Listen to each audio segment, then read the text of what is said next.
Vayuputra Veeranjaneya part 1.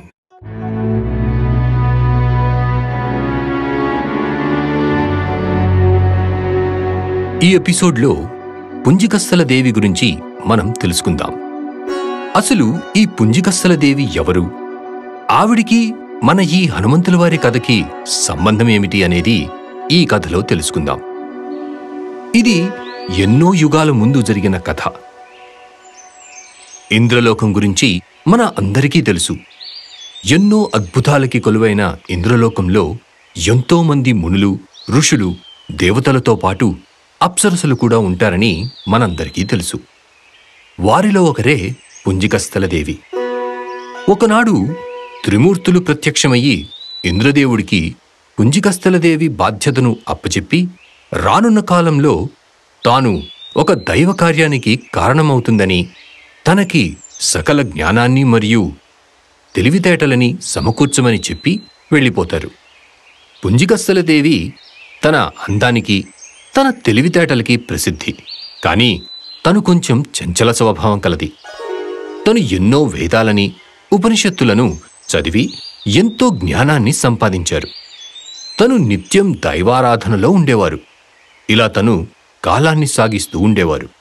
ఒకనాడు ఇంద్రదేవుడు యజ్ఞయాగాలు చేయడానికి మునులను, ఋషులను ఇంద్రలోకానికి పిలుస్తారు.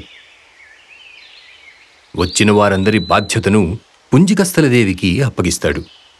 మునులు యజ్ఞయాగాలను ప్రారంభిస్తారు. ఇవి దాదాపు ఒక పుష్కర కాలం పాటు సాగుతూ ఉంటాయి. ఈ కాలం పాటు వారందరికీ కావలసినవన్నీ పుంజికస్థలదేవి నిరంతరంగా సమకూరుస్తూ ఉండేవారు. ఆ యజ్ఞాలు పూర్తి అయ్యాక అందరికీ అతిథి సత్కారాన్ని పుంజికస్థలదేవి చేస్తారు. పుంజికస్థలదేవి సేవకి మెచ్చిన మునులు, ఋషులు తనకి ఎన్నో వరాలను, జ్ఞాన సంపదను ప్రసాదించి వెళ్ళిపోతారు.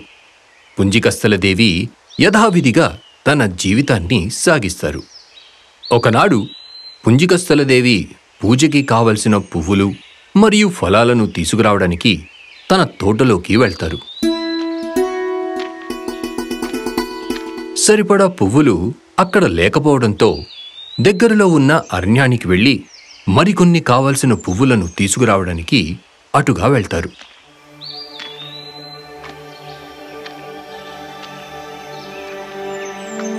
ఆ అరణ్యం ఎంతో అద్భుతంగా ఎన్నో రకములైన వృక్షాలు, పువ్వుల పరిమళంతో నిండి ఉంటుంది.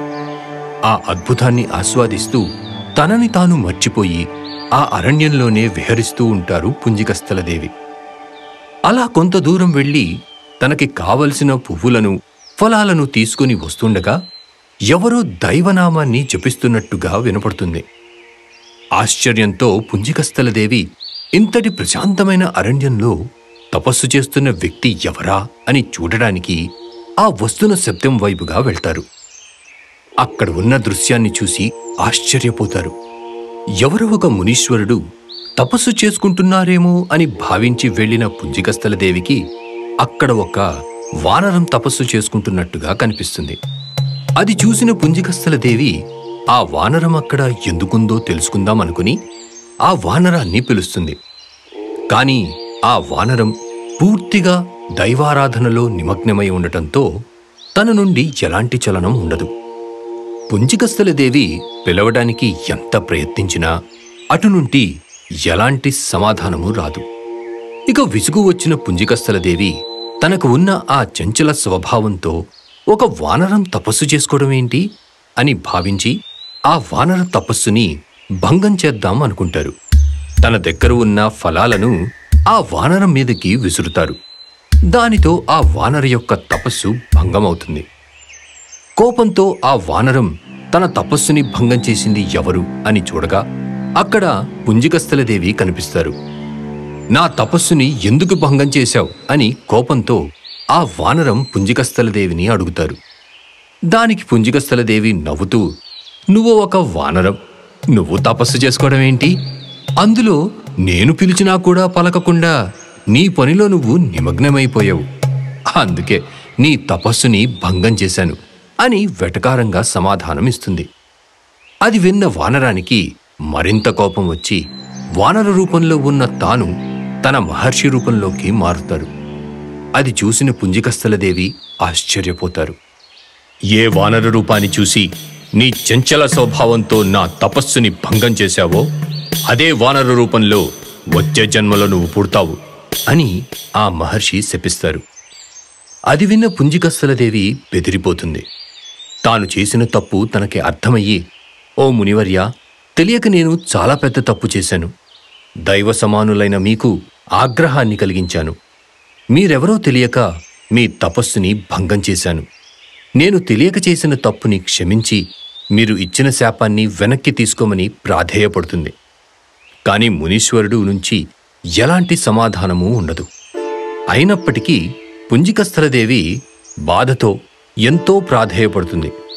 అలా కొంతసేపు గడిచాక మునీశ్వరుడు పుంజికస్థలదేవి పశ్చాత్తాపాన్ని చూసి తాను ఇచ్చిన శాపాన్ని వెనక్కి తీసుకోవడం అనేది అసంభవమని, అది తన చేతిలో కూడా లేదని వివరిస్తారు. అది విన్న పుంజికస్థలదేవి బాధతో, ఓ మునీశ్వరా, నేను చేసిన తప్పుకి ప్రాయశ్చిత్తంగా మీకు సేవ చేసుకునే భాగ్యాన్నైనా నాకు కలిగించండి అని ప్రాధేయపడుతుంది. దానికి మునీశ్వరుడు సరే అని అనుగ్రహిస్తారు. అలా పుంజికస్థలదేవి ఎంతో భక్తి శ్రద్ధలతో నిత్యం మునీశ్వరుడికి సేవ చేసుకుంటూ ఉంటుంది. తన సేవకు మెచ్చిన మునీశ్వరుడు ఒకనాడు పుంజికస్థలదేవితో, నీ సేవకు ప్రసన్నుడిని అయ్యానని, నీకో వరాన్ని ప్రసాదిస్తానని చెప్తారు. అది విన్న పుంజికస్థలదేవి ఎంతో సంతోషిస్తారు.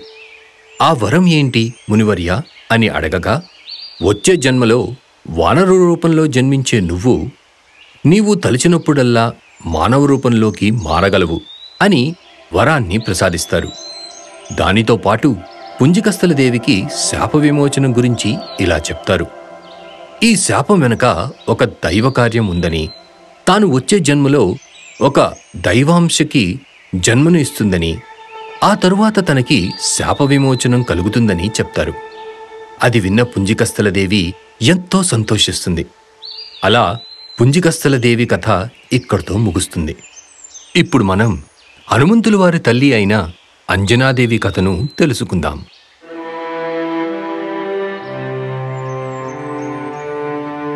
హిమాలయాల దగ్గర ఉన్న సుమేరు పర్వతం మీద కుంజరుడు అనే వానరవీరుడు ఉండేవాడు. తాను సంతానం కోసం ఎన్నో యజ్ఞాలు యాగాలు చెయ్యగా ఒకనాడు దేవతలు ప్రత్యక్షమయ్యి తనకి ఒక పుత్రికని సంతానంగా ప్రసాదించి తన బాధ్యతలను కుంజరుడికి అప్పగించి ఇలా చెప్తారు. ఆ పుత్రికకు వివాహ గడియలు వచ్చినప్పుడు ఒక మహావీరుడికి ఇచ్చి వివాహం చెయ్యమని చెప్పి అదృశ్యమవుతారు. అది విన్న కుంజరుడు ఎంతో ఆనందించి ఆ పుత్రికకు అంజనా అనే నామకరణం చేస్తారు. అంజనాదేవికి సకల వేదాలు, ఉపనిషత్తులు మరియు సకల విద్యలను నేర్పిస్తారు. అంజనాదేవి చిన్నప్పటి నుంచి గొప్ప శివభక్తురాలు. నిత్యం శివపూజ, శివనామ జపంతోనే తన జీవితాన్ని సాగిస్తూ ఉండేవారు. ఇలా తన బాల్యం సాగుతూ ఉంటుంది. ఇంతలో అంజనాదేవికి వివాహ గడియలు రానే వస్తాయి. కుంజరుడు అంజనాదేవికి వివాహం చేయదలిచి తన చుట్టుపక్కల ఉన్న రాజ్యాలలో ఒక వీరుడు కోసం అన్వేషిస్తాడు. ఇలా ఉండగా కుంజరుడికి కిష్కింధలో ఉన్న ఒక మహావీరుడు గురించి తెలుస్తుంది. ప్రభాస అరణ్య తీర్థం దగ్గర ఎంతోమంది ఋషులు, మహర్షులు యజ్ఞయాగాలు చేస్తూ ఉంటారు. వారితో పాటు ఒక వానరుడు కూడా ఉండేవాడు. తాను అక్కడ ఉన్న మహర్షులకు అవసరమైన అన్నిటినీ సమకూరుస్తూ ఉండేవాడు. అంతేకాకుండా వారిని ఆపదల నుండి సంరక్షిస్తూ ఉండేవాడు. ఒకనాడు ఆ వానరుడు లేని సమయంలో ఆ స్థలానికి శంఖము, శబలము అనే 2 ఏనుగులు వచ్చి అక్కడ జరుగుతున్న యజ్ఞాలకు ఆటంకం కలిగించి వెళ్ళిపోతాయి. వాటిని మహర్షులు కూడా ఏమీ చెయ్యలేకపోతారు. ఈ విషయం తెలుసుకున్న వానరుడు వాటిని ఎలాగైనా మట్టి కరిపించాలని మరుసటి రోజు వాటి రాక కోసం ప్రభాస అరణ్య తీర్థం యొక్క ద్వారం దగ్గర తన గదతో ఎదురుచూస్తూ ఉంటాడు. కొంత సమయానికి అతను అనుకున్నట్టే ఆ 2 ఏనుగులు దాడి చేయడానికి మళ్లీ వస్తాయి.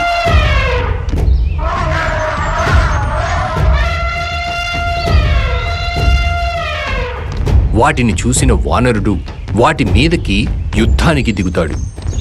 వారి మధ్యలో ఘోరమైన యుద్ధం జరుగుతుంది. చివరకు ఆ వానరుడు శంఖము శబలము అనే ఆ 2 ఏనుగులను వధిస్తాడు. అలా అక్కడ ఉన్న మహర్షులకు వాటి నుండి ఉన్న ఆపదను తొలగిస్తాడు. అప్పుడు ఆ ఋషుల యొక్క గురువు వచ్చి వానరు వీరుడికి కేసరి అనే బిరుదుని ఇస్తారు.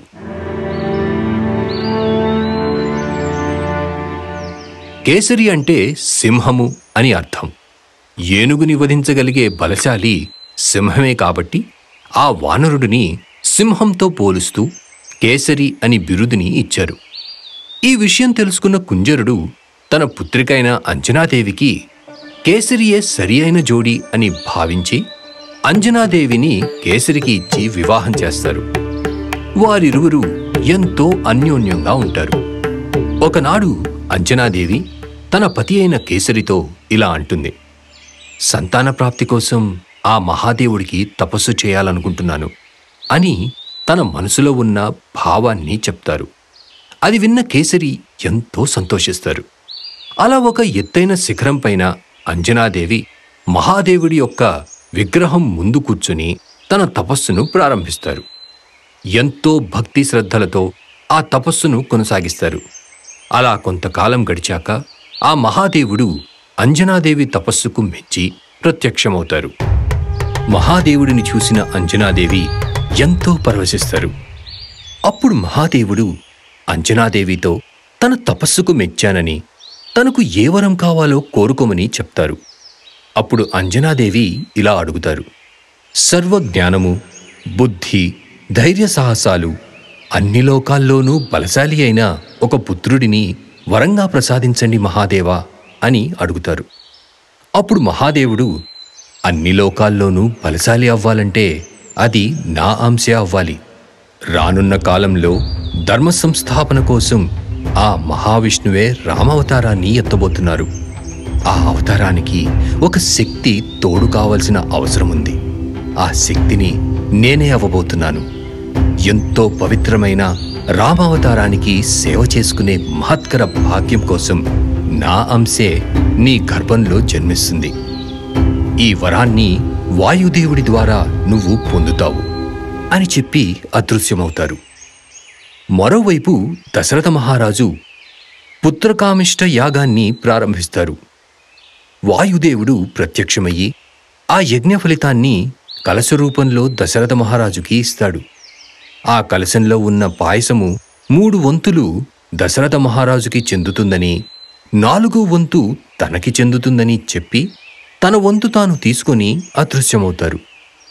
మరుసటి రోజు యథావిధిగా అంజనాదేవి తాను పూజ చేసుకుంటున్న సమయంలో వాయుదేవుడు ప్రత్యక్షమయ్యి మహాదేవుడు ఇచ్చిన వరాన్ని ప్రసాదించడానికి తాను వచ్చానని చెప్పి ఆ 4వ వంతుని వాయురూపంలో అంజనాదేవి గర్భంలోకి ప్రవేశింపచేస్తారు.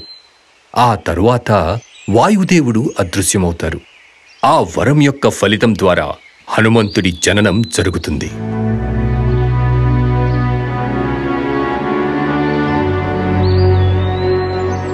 ఎంతో తేజోవంతమైన ఆ బాలుని రూపాన్ని చూసి అంజనాదేవి మరియు కేసరి ఎంతో పరవశించిపోతారు. ఆటపాటలతో ఆ బాలుని రోజూ ఆడిస్తూ ఎంతో సంతోషంగా వాళ్ల జీవితాన్ని సాగిస్తూ ఉంటారు. ఒకనాడు అంజనాదేవి ఆ బాలుడిని నిద్రపుచ్చి తన పనులు చేసుకోవడానికి అటుగా వెళ్తారు. కాసేపటికి నిద్ర నుండి లేచిన ఆ బాలుడు ఆకలి వేసి తన అమ్మ కోసం అటు ఇటూ చూస్తాడు. కాని అంజనాదేవి ఎక్కడా కనిపించదు. అలా చూస్తున్న బాలుడికి దూరంగా చెట్ల మధ్యలో నుండి బంగారు రంగులో మెరుస్తూ ఒక వస్తువు కనపడుతుంది. అది మామిడి పండే అని తాను భావించి ఆ పండును అందుకోవడానికి ఒక్కసారిగా గాలిలోకి ఎగురుతాడు. అలా పండు రూపంలో ఉన్న ఆ వస్తువును చూస్తూ దాన్ని అందుకోవడానికి వాయువేగంతో దానివైపుగా ఆ బాలుడు వెళుతూ ఉంటాడు. మరోవైపు అది గ్రహణ సమయం కావడంతో సూర్యుడి వైపుగా రాహు వెళుతూ ఉంటాడు. మార్గమధ్యంలో ఒక చిన్న బాలుడు సూర్యుడి వైపుగా రావడం చూసి ఆ బాలుడి వల్ల గ్రహణానికి ఆటంకం కలుగుతుందేమో అని తాను భావించి ఆ బాలుడి వద్దకు వెళ్తాడు రాహు. ఆ బాలుడితో రాహు ఇలా అంటాడు, ఓ బాలకా, నీవెవరు? ఇటువైపుగా ఎందుకు వెళ్తున్నావు అని అడుగుతాడు. దానికి ఆ బాలుడు, నేను ఆ మామిడి పండిని తినటానికి వెళ్తున్నాను, నాకు అడ్డు తప్పుకోండి అని చెప్పి తన మార్గంలో వెళ్ళిపోతాడు ఆ బాలుడు. అది విన్న రాహు కంగారుపడి ఆ బాలుడి వెనకే వెళ్లి తనని అడ్డగించి, బాలకా, నీవు అనుకున్నట్టు అది మామిడి పండు కాదు, సాక్షాత్తు ఆ సూర్య భగవానుడే. ఇది గ్రహణ సమయం, నీవు ఇక్కడ ఉండటం మంచిది కాదు, వెనక్కి వెళ్ళిపో అని రాహు చెప్తాడు. కాని ఆ బాలుడు ఎంత చెప్పినా వినడు. వారిరువురి మధ్య సంభాషణ తారాస్థాయికి చేరి యుద్ధానికి దిగుతారు. వారిరువురి మధ్య యుద్ధం జరుగుతూ ఉంటుంది. కొంతసేపటికి రాహు, ఈ యుద్ధం ఇలాగే కొనసాగితే గ్రహణ సమయం అయిపోతుందని, దానివల్ల అనర్థాలు జరుగుతాయని భావించి తన ఓటమిని అంగీకరించి వెనక్కి దగ్గుతారు రాహు. వెంటనే ఆ బాలుడు సూర్యుడి వైపుగా తన ప్రయాణాన్ని మళ్లీ కొనసాగిస్తాడు. మరోవైపు రాహు ఏం చేయాలో బోధపడక దేవతల రాజు అయిన ఇంద్రుడి దగ్గరికి వెళ్లి జరిగినదంతా వివరిస్తాడు. విషయం తెలుసుకున్న ఇంద్రుడు వెంటనే ఆ బాలుడి దగ్గర ప్రత్యక్షమవుతాడు. ఆ బాలుడిని అడ్డగించి, బాలకా, నీవు తిందామనుకుంటున్నది సాక్షాత్తు ఆ సూర్య భగవానుణ్ణి. అదే జరిగితే ఈ సృష్టికే వినాశనం జరుగుతుంది అని చెప్పి బాలుణ్ణి వెనక్కి వెళ్ళిపోమని చెప్తారు. ఇంద్రుడు చెప్పిన మాటలని కూడా ఆ బాలుడు లెక్క చేయకుండా తను అనుకున్న మార్గానికి వెళ్లడానికి ప్రయత్నిస్తాడు. ఇక చేసేదేమీ లేక ఆ బాలుడిని ఆపడానికి ఇంద్రుడు తన గణాలని ఆ బాలుడి మీదకి పంపిస్తాడు. తన మీదకు వస్తున్న గణాలను చూసి కూడా ఆ బాలుడు ఏమాత్రం భయపడకుండా వారితో పోరాడి వారిని కూడా మట్టి కరిపిస్తాడు. ఇదంతా గమనిస్తున్న ఇంద్రదేవుడికి తదుపరి ఉపాయం ఏమీ గోచరించదు. ఆ బాలుడిని ఆపడానికి తానే స్వయంగా వెళ్దామని నిర్ణయించుకుంటాడు. ఆ బాలుడితో, బాలకా, నీకు చివరి అవకాశం ఇస్తున్నాను, నా మాట విని వెనక్కి వెళ్ళిపో, లేదంటే నా ఆగ్రహానికి నీవు గురికాక తప్పదు అని అంటాడు. దానికి ఆ బాలుడు ఏది ఏమైనా సరే తన నిర్ణయాన్ని మార్చుకోను అని బలంగా చెప్తాడు. దానితో ఇంద్రుడు ఆ బాలుడితో యుద్ధానికి దిగి తన దగ్గరున్న అస్త్రాలను ఆ బాలుడి మీదకి ప్రయోగిస్తాడు. వాటన్నిటినీ చాకచక్యంగా తప్పించుకుంటాడు ఆ బాలుడు. వారిరువురి మధ్య యుద్ధం చూస్తుండగానే తారస్థాయికి చేరుకుంటుంది. ఎంత నిరోధించినా ఆ బాలుడు తన నిర్ణయాన్ని మార్చుకోకపోవడం చూసి ఇంద్రదేవుడు తన దివ్యాస్త్రమైన వజ్రాయుధాన్ని ఆ బాలుడి మీదకి ప్రయోగిస్తాడు. దానితో ఆ బాలుడు ఆ వజ్రాయుధం తగిలి అమాంతంగా భూమి మీదకు పడిపోయి స్పృహ కోల్పోతాడు. ఈ విషయం తెలుసుకున్న వాయుదేవుడు భావోద్వేగంతో వెంటనే తన పుత్రుడి దగ్గర ప్రత్యక్షమవుతాడు. స్పృహలో లేని తన పుత్రుని చూసి ఎంతో బాధపడతాడు. ఆగ్రహంతో సమస్త సృష్టిలో ఉన్న వాయువుని స్తంభింపచేస్తాడు. వాయువు లేక సకల జీవకోటి ఒక్కొక్కటిగా మరణించటం మొదలవుతుంది. ఈ విషయం తెలుసుకున్న సకల దేవతలు వాయుదేవుడి ముందు ప్రత్యక్షమయ్యి వాయుదేవుడితో ఇలా అంటారు, ఓ వాయుదేవా, సకల జీవకోటి వాయువు లేక అతలాకుతలమవుతుంది. ఇది ఇలాగే కొనసాగితే సకల సృష్టి అంతమవుతుందని, కావున దయతో మీరు స్తంభింపచేసిన వాయువును యథాస్థితికి తీసుకురండి అని వేడుకుంటారు. తన కుమారుడిని యథాస్థితికి తీసుకువస్తేనే తాను వాయువును ప్రసాదిస్తానని వాయుదేవుడు దేవతలతో చెప్తారు. అప్పుడు ఆ మహాదేవుడు ఆ బాలుడికి పునర్జన్మను ప్రసాదిస్తారు. దానితో పాటు ఆ బాలుడికి సకల దేవతలు ఒక్కొక్కరిగా వరాలను ప్రసాదిస్తారు. బ్రహ్మదేవుడు తన బ్రహ్మాస్త్రంతో పాటు సకల లోకాల్లో ఉన్న ఏ అస్త్రమైనా ఆ బాలుడిని ఏమీ చేయలేవని చెప్పి వరాన్ని ప్రసాదిస్తారు. దానితో పాటు ఆ బాలుడు ఎప్పటికీ చిరంజీవిగా ఉంటాడని వరాన్ని ప్రసాదిస్తారు. ఇంద్రుడు ఇకపై తన వజ్రాయుధం ఆ బాలుడిని ఏమీ చేయలేదని, దానితో పాటు విద్యుత్తో కూడిన ఎటువంటి శక్తి ఆ బాలుడిని ఏమీ చేయలేదని వరాన్ని ప్రసాదిస్తాడు. సూర్యదేవుడు తన తేజస్సులో నుండి 1000 వంతు తేజస్సును ఆ బాలుడికి ప్రసాదిస్తారు.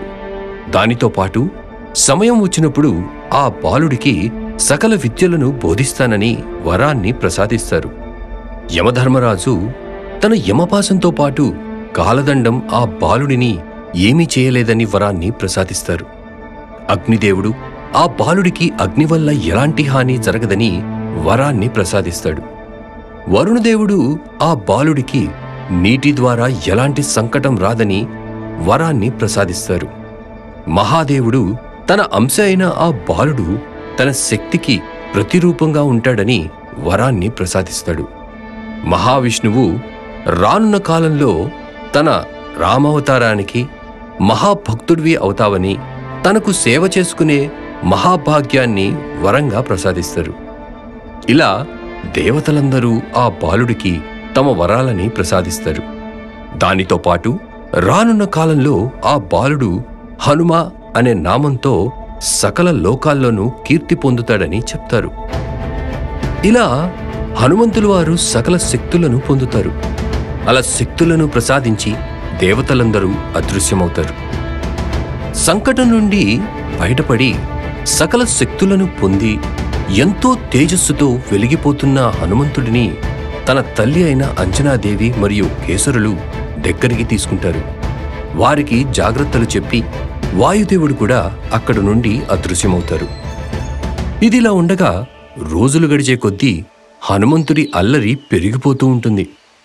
హనుమంతుడు తన శక్తితో ఒక స్థలం నుండి మరో స్థలానికి చాలా సునాయాసంగా చిటికలో వెళ్ళి వచ్చేవాడు. గాలిలో ఎగురుకుంటూ నదులను దాటేస్తూ ఉండేవాడు. చెట్లను ఎక్కేస్తూ పళ్ళు మరియు ఫలాలను తీసుకొచ్చి తన మిత్రులందరికీ ఇచ్చేవాడు. ఇదంతా చూసి అక్కడి ప్రజలందరూ ఆశ్చర్యపోయేవారు. అయితే రోజురోజుకి హనుమంతుడి అల్లరి మితిమీరిపోతూ ఉండేది. తాను మట్టి కుండలను పగలగొట్టడం, ఇతరి వస్తువులను దొంగలించడం, పూజలను చేసుకునే వారికి ఆటంకం కలిగించడం, ఇలాంటి పనులను చేస్తూ అందరినీ ఇబ్బంది పెడుతూ ఉండేవాడు. ఇదిలా ఉండగా ఒకనాడు చెట్టు కింద ఒక మునీశ్వరుడు తపస్సు చేసుకుంటూ ఉండగా హనుమంతుడు తన పిల్ల చేష్టలతో అక్కడ ఉన్న పళ్లను ఆయన మీదకు విసరడం, కలుషంలో ఉన్న నీరుని తీసి మీదకు చల్లటం లాంటి పనులు చేసి ఆయన తపస్సును భంగం చేస్తాడు. దానితో కోపం వస్తుంది. ఆ కోపంలో హనుమంతుడిని ఇలా శపిస్తారు. ఏ శక్తులను వాడి నీవు నా తపస్సుని భంగం చేశావో ఆ శక్తులన్నిటినీ నీవు మర్చిపోవుగాక అని శపిస్తారు. దానితో హనుమంతుడు ఒక్కసారిగా ఆశ్చర్యచకితుడవుతాడు. ఈ విషయాన్ని తెలుసుకున్న అంజనాదేవి తన కుమారుడు చేసిన తప్పుకి తాను క్షమాపణ చెప్పి, ఈ శాపం కారణంగా హనుమంతుడు రానున్న రోజుల్లో చాలా సమస్యలకు గురి అవుతాడని, తాను ఏ కారణం చేత అయితే జన్మించాడో అది నెరవేరడానికి ఈ శక్తులని తనకు ఎంతో అవసరమని చెప్పి, దయచేసి తను ఇచ్చిన శాపాన్ని వెనక్కి తీసుకోమని ప్రాధేయపడుతుంది. అయినప్పటికీ ఇచ్చిన శాపాన్ని వెనక్కి తీసుకోవటం అసంభవం అని మునీశ్వరుడు చెప్తాడు. అయితే దీనికి ఒక పరిష్కారం ఉందని, అది ఏమనగా భవిష్యత్తులో ఏదైనా సంకట సమయాల్లో హనుమంతుడికి తన శక్తులను ఎవరైనా గుర్తు చేసినప్పుడు మరల తాను తన శక్తులను ఉపయోగించుకోగలుగుతాడని చెప్తాడు. అది విన్న అంజనాదేవి సంతోషించి అక్కడ నుండి వెళ్ళిపోతుంది. అప్పటి నుండి హనుమంతుడు అందరిలాగే సాధారణమైన జీవితాన్ని సాగిస్తూ ఉంటాడు. ఇలా ఉండగా ఒకనాడు అంజనాదేవి మరియు కేసరి ఇరువురు హనుమంతుడి దగ్గరికి వచ్చి, నాయనా, కాలాన్ని ఇలాగే సాగించటం సరికాదు. నీవు జ్ఞాన సంపదను పొందటం చాలా అవసరం. ఒకానొక సమయంలో ఆ సూర్యభగవానుడు సమయం వచ్చినప్పుడు నీకు విద్యను ప్రసాదిస్తానని మాట ఇచ్చారు. దానికి ఇదే సరైన సమయం. కావున నీవు సూర్యభగవానుడి దగ్గరికి వెళ్ళి సకల విద్యలను, జ్ఞానాన్ని సమకూర్చుకొని రమ్మని చెప్తారు. దానికి హనుమంతుడు సరేనని చెప్పి తన తల్లి తండ్రులైన అంజనాదేవి మరియు కేసరుల యొక్క ఆశీర్వాదాలను తీసుకుని సూర్యభగవానుడి దగ్గరికి బయలుదేరతాడు.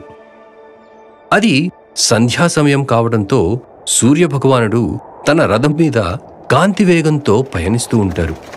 ఎదురుగా వస్తున్న హనుమంతుడిని చూసి ఈసారి ఏ ఆపదను తీసుకొస్తున్నాడో అని మనసులో అనుకుంటాడు. ఇంతలో హనుమంతుడు సూర్యభగవానుడిని చేరుకుని తనకి నమస్కరిస్తాడు. తన రాకకు కారణం ఏంటి అని సూర్యభగవానుడు హనుమంతుడిని అడగ్గా, ఒకప్పుడు సూర్యభగవానుడు ఇచ్చిన మాటను గుర్తుచేస్తూ ఆయన దగ్గర సకల విద్యలను మరియు జ్ఞానాన్ని పొందటానికే తాను వచ్చానని హనుమంతుడు వివరిస్తాడు. అది విన్న సూర్యదేవుడు తాను ఇచ్చిన మాట ప్రకారం హనుమంతుడికి విద్య మరియు జ్ఞానాన్ని బోధించడానికి తనకు అంగీకారమే అని చెప్పి, అయితే తాను ఎల్లప్పుడూ కాంతి వేగంతో పయనిస్తాను గనక తనతో సమానంగా అదే వేగంతో పయనిస్తూ నేర్చుకోవాల్సి వస్తుందని, అది అంత సులభం కాదని వివరిస్తారు. దానితో పాటు తన చుట్టూ ఎంతో వేడితో కూడిన వలయం ఉంటుందని, ఆ వేడిని తట్టుకుని తన పక్కనే ఉంటూ నేర్చుకోవటం అంత సులభమైన విషయం కాదని వివరిస్తారు.